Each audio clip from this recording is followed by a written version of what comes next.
ওই দাদু ভাই, চলো চলো, শহরে গিয়ে ট্রেন ধরতে হবে তো, না হলে তো ট্রেন মিস করব। দাদু, আমরা কোথায় যাব?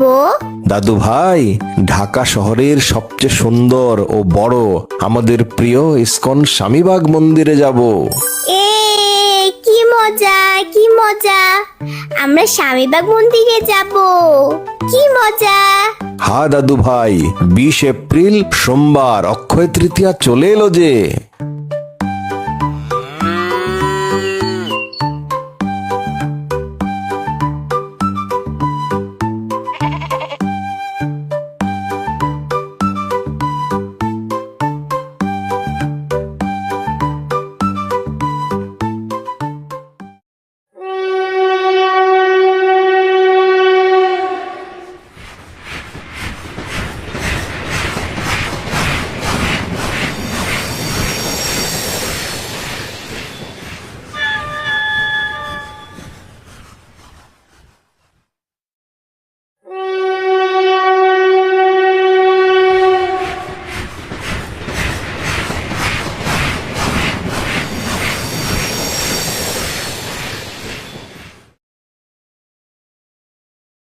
দাদু, অক্ষয় তৃতীয়া কি?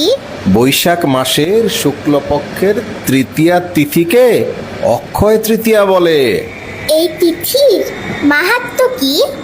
এই তিথিতে অনুষ্ঠিত যে কোনো শুভ কর্ম, যেমন স্নান, দান, অর্চন, শ্রাদ্ধ, পিতৃতর্পণ, জপ ইত্যাদির ফল অক্ষয় হয়ে থাকে।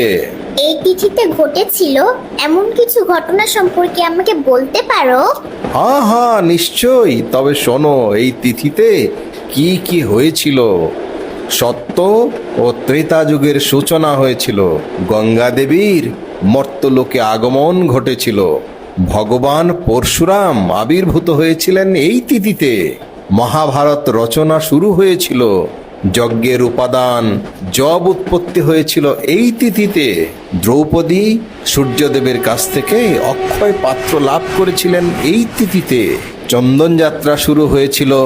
শ্রীকৃষ্ণ ও সুদামার মিলন হয়েছিল। দ্রৌপদীর বস্ত্রহরণকালে ভগবান শ্রীকৃষ্ণ দ্রৌপদীকে অক্ষয় বস্ত্র দান করেছিলেন এই তিথিতেই দাদুভাই।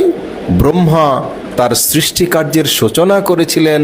মা অন্নপূর্ণা দেবীর আবির্ভাব ঘটেছিল। বদরিকা আশ্রমের দ্বার উন্মোচন হয়েছিল। ভগবান শ্রী রামচন্দ্রের রাজ্যাভিষেক হয়েছিল এই তিথিতেই।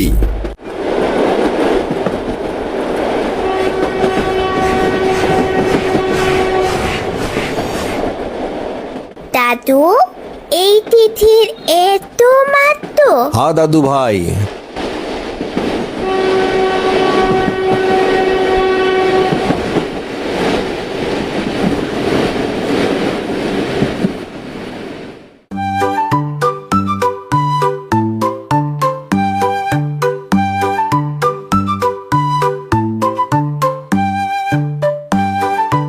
দাদু, এই তিথি উপলক্ষে ইসকন স্বামীবাগ মন্দিরে কি কি অনুষ্ঠানের আয়োজন করা হয়েছে?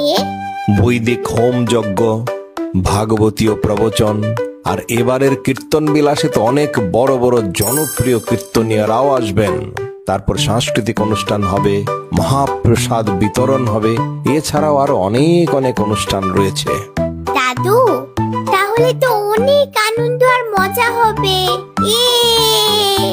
হ্যাঁ দাদু ভাই, তাই তো তোমাকে নিয়ে আসলাম। চলো চলো, জলদি চলো।